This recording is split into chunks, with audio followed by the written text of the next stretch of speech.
Akhilesh Yadav ji total confuse politician के रूप में हैं। एक तरफ तो वो कुंभ का विरोध करते हैं, लोगों को जाने से मना करते हैं और कुंभ के बारे में दुष्प्रचार करते हैं, वहीं दूसरी ओर पूरी परिवार के साथ वो चुपके से जा करके स्नान करके चले आते हैं। अरविंद केजरीवाल देश के अंदर सबसे झूठे और सबसे फरेबी राजनेता है। आज अगर पिछड़ा है तो उसके पीछे सिर्फ और सिर्फ कांग्रेस और उसके सहयोगी दल हैं। उत्तर प्रदेश के अंदर अखिलेश यादव, राहुल गांधी लोकसभा के चुनाव में जनता को बरगलाने में सफल हो गए। नमस्कार, वी एक्सपर्ट न्यूज में आपका स्वागत है और मैं हूं आपके साथ सोनाली पटवा। आज हमारे पॉडकास्ट सीरीज में हम एक ऐसे पॉलिटिशियन से बातचीत करेंगे जिनका युवाओं में काफ़ी क्रेज है। जी हाँ, पूर्व मेयर भी रह चुके हैं और बनारस के ऐसे मेयर जिन्हें सांसद बनने का भी मौका मिला, उनसे हम बातचीत करेंगे, उनके पॉलिटिशियन जर्नी के बारे में जानेंगे और साथ ही आगे क्या कुछ उनकी भूमिका होगी भारतीय जनता पार्टी में, उनसे बातचीत में जानते हैं। हमारे साथ यहाँ पे मौजूद है कौशलेंद्र सिंह पटेल जी, उनसे बातचीत करते हैं। सर, स्वागत है हमारे चैनल में आपका। धन्यवाद। सर, सबसे पहला सवाल हमारा यही होगा आपसे, आपका जो पॉलिटिकल जर्नी है, आप कैसे इसकी शुरुआत हुई, राजनीति में कैसे आना हुआ? छात्र जीवन में विद्यार्थी परिषद में काम करते करते हम लोग भारतीय जनता युवा मोर्चा के रास्ते हो करके भारतीय जनता पार्टी के नेतृत्व के आशीर्वाद से काशी का महापौर बनने का भी अवसर प्राप्त हुआ जी। राष्ट्रीय पिछड़ा वर्ग आयोग के सदस्य के रूप में, और संगठन में प्रदेश मंत्री और तमाम विभिन्न दायित्वों पर लगातार काम करने का पार्टी ने अवसर दिया। जी। तो शुरुआत कब से हुई थी आपकी? हम लोग 95-96 का समय था, उसमें विद्यार्थी परिषद में काम करना प्रारंभ किए थे। सर, कोई तो ऐसा शख्स होगा जिससे आपको प्रेरणा मिलती होगी और राजनीति में अपने करियर बनाया?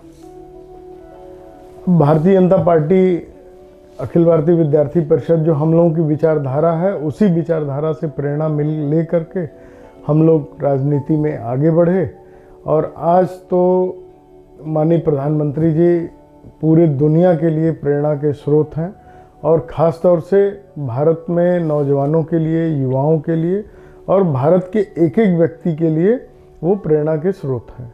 जब आप सब मेयर बने थे तो क्या कुछ कार्यकाल में आपके रहा, क्या कार्य किया आपने? अब बात काफ़ी पुरानी हो गई। उन दिनों वाराणसी के स्वच्छता को लेकर के ढेर सारे काम हम लोगों के द्वारा किया गया था। कूड़ा डंपिंग ग्राउंड उसी समय हमने शुरू कराया था, डोर टू डोर कलेक्शन शुरू कराया था, सीवेज ट्रीटमेंट प्लांट का इन्हेंसमेंट कराए थे और वरुणा पार, सीज वरुणा, ट्रांस वरुणा सब जगह सीवर नया डालने का प्रारंभ हमारे समय हुआ था। ढेर सारे डेवलपमेंट के काम उन दिनों हुए थे। सर, आप पहले मेयर थे बनारस के, जिन्हें सांसद बनने का भी मौका मिला, कितना चुनौतीपूर्ण था? पार्टी ने अवसर दिया था लेकिन फूलपुर की जनता ने स्वीकार नहीं किया, तो वो बात आई गई हो गई। चुनौतीपूर्ण तो था ही। तो अगर बात की जाए विपक्ष की, अगर महाकुंभ चल रहा है उत्तर प्रदेश में प्रयागराज में, अगर विपक्ष की बात करें तो अखिलेश यादव का बयान सामने आया था कि लोग स्नान करने महाकुंभ में ना जाए, वहाँ व्यवस्थाएं अच्छी नहीं है, लोग पुण्य की डुबकी लगाने जा रहे हैं पर लाशें लेकर घर जा रहे हैं। वहीं योगी आदित्यनाथ की तरफ से भी बयान आया कि लोग चुपके से आकर स्नान करके चले जा रहे हैं और लोगों को मना कर रहे हैं। क्या कहेंगे इस पर? देखिए, इस समय Akhilesh Yadav ji total confuse politician के रूप में हैं। एक तरफ तो वो कुंभ का विरोध करते हैं, लोगों को जाने से मना करते हैं और कुंभ के बारे में दुष्प्रचार करते हैं, वहीं दूसरी ओर पूरी परिवार के साथ वो चुपके से जा करके स्नान करके चले आते हैं। मैं अखिलेश यादव जी से कहूँगा कि उनको इस पार या उस पार सीधे रहना चाहिए। उनका जो ढुलमुल राजनीतिक रवैया है ये बड़ा दुर्भाग्यजनक है और अखिलेश जी के इस प्रकार के रवैये से पूरी उनकी राजनीति समाप्त होती जा रही है। समाजवादी पार्टी समाप्तवादी पार्टी की तरफ लगातार बढ़ रही है और अभी उपचुनाव में आपने देखा है कि किस प्रकार से बुरी तरह से वो चुनाव हारे हैं सभी 9 विधानसभाओं में। और अखिलेश यादव जी पूरी तरह से निर्णय नहीं ले पा रहे हैं कि उनको किस रास्ते पर चलना है। और मैं योगी जी को, पूरी सरकार को बधाई देना चाहता हूं कि बहुत अच्छे प्रकार से कुंभ हुआ है, और जो कुंभ के अंदर दुर्घटना हुई है उसकी भी जांच कराने के लिए योगी जी ने टीम बना ही दिया है। और निश्चित रूप से मुझे लगता है कि विपक्ष का जो षड्यंत्र था वो आने वाले समय में निश्चित रूप से सामने आएगा, वो जनता के सामने उजागर होगा और जनता को पता चलेगा कि कौन लोग उस दुर्घटना के पीछे थे। आज जिस प्रकार से उत्तर प्रदेश सरकार ने, पूरी टीम ने कुंभ का आयोजन किया है, ये सनातन धर्म का, इससे गौरव बढ़ता है। पूरी दुनिया में सनातन धर्म का पताका लहरा रहा है। जी, तो ये भी आपसे जानना चाहेंगे आने वाले चुनाव के बारे में भी। पहले आपको बता दें कि लोकसभा चुनाव की अगर बात की जाए, उत्तर प्रदेश में समाजवादी पार्टी व गठबंधन की अगर बात की जाए तो काफ़ी सीटें मिली हैं, जिससे गठबंधन को लेकर काफ़ी मजबूती भी लग रही है। तो क्या आने वाले चुनाव में इसका इफेक्ट पड़ने वाला है? देखिए, उत्तर प्रदेश के अंदर अखिलेश यादव, राहुल गांधी लोकसभा के चुनाव में जनता को बरगलाने में सफल हो गए कि संविधान खतरे में है, ये खतरे में है, वो खतरे में है, और जिसके झांसे में उत्तर प्रदेश की भोली भाली जनता, नौजवान आ गया। आप जहाँ तक संविधान खतरे में, आरक्षण की बात राहुल जी हों चाहे अखिलेश जी हों जब करते हैं, तो मैं कहना चाहता हूं कि 1953 से लेके 1947 से लेके 2014 तक अखिलेश यादव और कांग्रेस की सरकार, केंद्र में कांग्रेस की सरकार रही, स्टेट में अखिलेश यादव और मायावती आते जाते रहे, बीच में कुछ दिनों के लिए हम लोगों की भी सरकार बनी थी। 1953 में एक काका का लेकर कमेटी का गठन हुआ था पिछड़ों को आरक्षण देने के लिए, उसने रिपोर्ट दे दिया, और तब से लेकर के 1993 तक इन लोगों ने कुछ भी नहीं किया। बीच में मुरारजी की सरकार बनी थी, जनसंघ के सहयोग से उन्होंने बीपी मंडल कमेटी लागू किया। 93 उसकी रिपोर्ट 1980 में आ गई। इंदिरा गांधी जी की सरकार थी, राजीव जी की सरकार थी, 1993 तक पिछड़ों को आरक्षण नहीं मिला। आज अगर पिछड़ा है तो उसके पीछे सिर्फ और सिर्फ कांग्रेस और उसके सहयोगी दल हैं। 1993 में रिजर्वेशन मिला, फिर 2021 में आकर के मोदी जी की सरकार में केंद्रीय विद्यालय, नवोदय विद्यालय, सैनिक स्कूल, नीट के सेंट्रल कोटे में रिजर्वेशन मिला। और राष्ट्रीय पिछड़ा वर्ग आयोग के सदस्य के नाते हम लोग जब इस बात को सरकार में के सामने ले आए, तो मुझे लगता है कुछ ही महीनों के अंदर केंद्रीय विद्यालय, नवोदय विद्यालय और सैनिक स्कूल में पिछड़ों को रिजर्वेशन दिया। तो मोदी जी की सरकार ने जितना पिछड़ों का विकास के लिए, जितना उत्थान के लिए काम किया है, पूर्व की किसी सरकार ने नहीं किया है।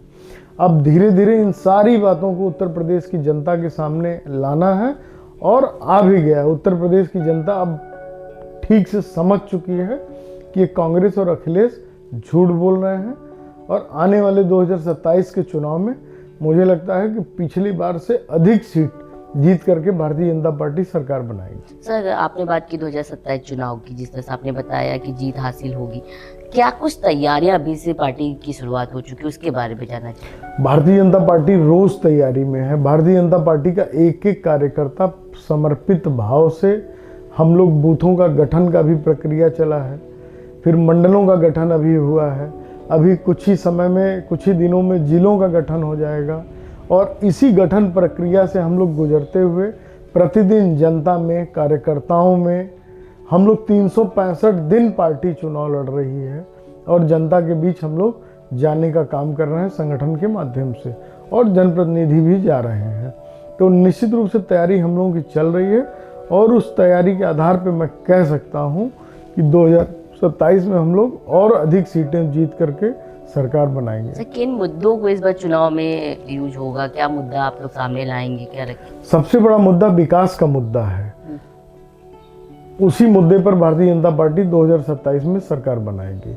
आज उत्तर प्रदेश की सरकार हो चाहे केंद्र की सरकार हो, आप लोग देख सकते हैं कि डेवलपमेंट का कितना काम कर रहे हैं। हम लोग आज वाराणसी में बैठे हैं, माननीय प्रधानमंत्री जी जब से वाराणसी के सांसद बने हैं। आप देख सकती हैं कि एयरपोर्ट रोड इतना शानदार बन गया, हम लोग कभी कल्पना नहीं कर सकते थे। काशी विश्वनाथ भगवान का कॉरिडोर बन गया, इतना शानदार कॉरिडोर बना। आज उस कॉरिडोर के कारण लाखों लोग प्रतिदिन काशी के अंदर आ रहे हैं और काशी के जनता का, काशी के नागरिकों का, व्यापारियों का कितना रोजगार बढ़ गया है। इसी प्रकार से तमाम फ्लाईओवर बनने का काम हुआ। मडुआडीह से महमूदगंज वाला फ्लाईओवर न जाने कब से पेंडिंग था, वो बन गया। सामने घाट से रामनगर का फ्लाईओवर बन गया, जिससे रामनगर का कितना डेवलपमेंट हो गया। इसी प्रकार से ढेरों काम जो कि हम लोग आज अभी रोपवे बन रहा है, रोपवे बनने से कितना टूरिज्म बनेगा। तो इस ट्रेड फैसिलिटेशन सेंटर प्रधानमंत्री जी ने बुनकरों का एम्प्लॉयमेंट बढ़ाने की दृष्टि से किया। अनगिनत काम माननीय प्रधानमंत्री जी ने सांसद के रूप में काशी में किया है और आगे भी ये काम चलता ही जा रहा है। किसानों के लिए, नौजवानों के लिए तमाम योजनाएं सरकार ने ले आई है और जिसके आधार पर हम लोग 27 का चुनाव जीतेंगे। सर, अगर 2024 लोकसभा की बात की जाए चुनाव की, तो प्रधानमंत्री नरेंद्र मोदी काशी से सांसद के रूप में चुने गए और अगर बात की जाए पिछले चुनाव को भी तो काफ़ी उन्हें वोट्स मिले थे। अगर इस बार की बात की जाए काफ़ी कम वोट्स आए काशी वासियों की तरफ से। जब भी आते हैं काशी प्रधानमंत्री नरेंद्र मोदी तो करोड़ों का सौगात देकर जाते हैं। क्या कारण रहा कि इस बार काशी वासी उन्हें ज़्यादातर वोट नहीं दिया? देखिए, काशी वासियों ने पूरा वोट दिया था। निश्चित रूप से एक नैरेटिव फैलाया गया संविधान खतरे में है, जिसके कारण जनता के बीच थोड़ी भ्रामक स्थिति उत्पन्न हुई। और सबसे बड़ी बात है कि विपक्ष के वोटों का जो सेंट्रलाइजेशन हुआ उसके कारण थोड़ी मार्जिन घटी है। और लेकिन काशी की जनता का पूरा विश्वास माननीय प्रधानमंत्री जी में है और प्रधानमंत्री जी का पूरा विश्वास काशी की जनता में है और प्रधानमंत्री जी और तेजी से काशी के विकास के लिए काम कर रहे हैं। सर, कई लोग का यह भी आरोप है काशी में जैसे रोड चौड़ीकरण हो रहा है तो उसे लेकर कईयों को मुआवजा नहीं मिला है क्योंकि रोड पे ही काफ़ी घर टूटे हैं लोगों के, वो आरोप आ रहे, क्या कहेंगे उसे? देखिए, निश्चित रूप से जो लोग वैध रूप से मकान बना रहे थे, अगर चौड़ीकरण हो रही है तो उनको मुआवजा मिल रहा है। बहुत सारे लोग इंक्रोचमेंट करके सरकारी ज़मीन पे घर बना लिए थे, तो निश्चित रूप से ऐसे लोगों को भी जो ज़मीन का तो मुआवजा मिलना स्वाभाविक नहीं है, उचित भी नहीं है, लेकिन उनको मकान का किराया और मकान का मुआवजा सरकार की तरफ से दिया जा रहा है। जी सर, आप युवाओं में आपका काफ़ी क्रेज़ है, आपको कभी काफ़ी प्यार और सम्मान भी मिलता है उनसे। क्या कुछ उनके लिए सोचा है आपने? क्योंकि अभी देखा जाए तो एम्प्लॉयमेंट की अगर बात की जाए, नौकरी उतनी नहीं आ रही, सिटीज़ वगैरह, क्या आपकी पार्टी करेगी उनके लिए? देखिए, अगर आप काशी की बात कर रही हैं तो काशी के अंदर तो मुझे लग रहा है कि आज की तारीख में निश्चित रूप से ढेर सारा रोजगार बढ़ा है और सर्वाधिक रोजगार काशी के अंदर टूरिज्म इंडस्ट्री में बढ़ा है।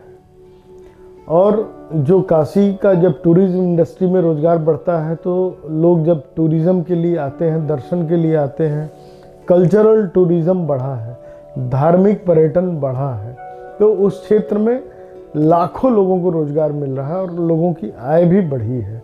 और जो काशी का साड़ी का उद्योग हो, चाहे छोटे छोटे सोवेनियर इंडस्ट्री हो, इन सारे इंडस्ट्रीज में ग्रोथ हुआ है और लोगों को रोजगार मिले हैं। सर, अगर दिल्ली इलेक्शन की बात की जाए तो 27 साल बाद जीत हासिल हुई है, क्या कहेंगे? आम आदमी पार्टी जो है वो हमेशा दावे करती आई है कि वो अच्छा काम कर रही है, क्या उस तरह से काम हो पाएगा दिल्ली में? क्या कुछ सोचा है आपसे? देखिए, हम एक बात आपसे कह सकते हैं कि अरविंद केजरीवाल देश के अंदर सबसे झूठे और सबसे फरेबी राजनेता है। उन्होंने दिल्ली की जनता को गुमराह करके, अन्ना हजारे को गुमराह करके दिल्ली में सरकार बनाई। और मैं तो अभी दिल्ली विधानसभा के चुनाव में एक विधानसभा में पूर्वांचल के लोगों के बीच काम कर रहा था, वहाँ सांस लेना दुर्भर था। इतनी खराब सफाई व्यवस्था दिल्ली के अंदर हो सकती है, ऐसी कल्पना भी हम लोग नहीं कर सकते थे। तो अरविंद केजरीवाल की आम आदमी पार्टी का अब समाप्ति का दौर शुरू हो गया है। मोदी जी के मार्गदर्शन में आने वाले समय में जो भी दिल्ली का मुख्यमंत्री होगा वो दिल्ली का विकास करेगा। सही, ऐसा लगता है अरविंद केजरीवाल और जो उनके पार्टी के मेंबर्स हैं उन्हें जेल जाना पड़ गया कई कारणों की वजह से, तो उसकी वजह से चुनाव पे इफेक्ट पड़ा है, ये सारे कारण से। अरविंद केजरीवाल की नाकामी को और मक्कारी को दिल्ली की जनता भली भांति समझ गई, इस नाते दिल्ली की जनता ने उनको वापस करने का काम किया है। जी, चलिए सर, ये भी अब क्या कुछ संदेश देना चाहेंगे काशी वासियों को, देशवासियों को? काशी वासियों के लिए, देशवासियों के लिए माननीय प्रधानमंत्री जी ढेर सारा सौगात दे रहे हैं और ढेर सारा काम कर रहे हैं। माननीय मोदी जी के नेतृत्व में उनके क्षेत्र में, काशी के अंदर हो चाहे देश के अंदर हो, देश का और काशी दोनों का विकास हो रहा है और आने वाले समय में और तेजी से विकास होगा। अभी आपने देखा कि माननीय प्रधानमंत्री जी अमेरिका गए हुए हैं और किस प्रकार से भारत के विकास के लिए 1-to-1 ट्रंप के साथ, प्रेसिडेंट ट्रंप के साथ उन्होंने वार्ता की है और उससे भी आने वाले समय में भारत का उद्योग और व्यापार बढ़ेगा। जी, शुक्रिया सर हमसे बातचीत करने के लिए। बहुत धन्यवाद। आप देख सकते हैं अभी पूर्व मेयर व भारतीय जनता पार्टी से कौशलेंद्र सिंह पटेल जी से हम बातचीत कर रहे हैं। साफ तौर पे उन्होंने इलेक्शंस को लेकर बताया और हमारे पॉडकास्ट में अपने राजनीतिक करियर के बारे में बताया। ऐसे ही हम पॉडकास्ट आप सभी के सामने लेते आएंगे और ऐसे चैनल को लाइक, शेयर एंड सब्सक्राइब करना ना भूलें। कैमरा पर्सन जितेंद्र के साथ Sonali Patwa, V expert news.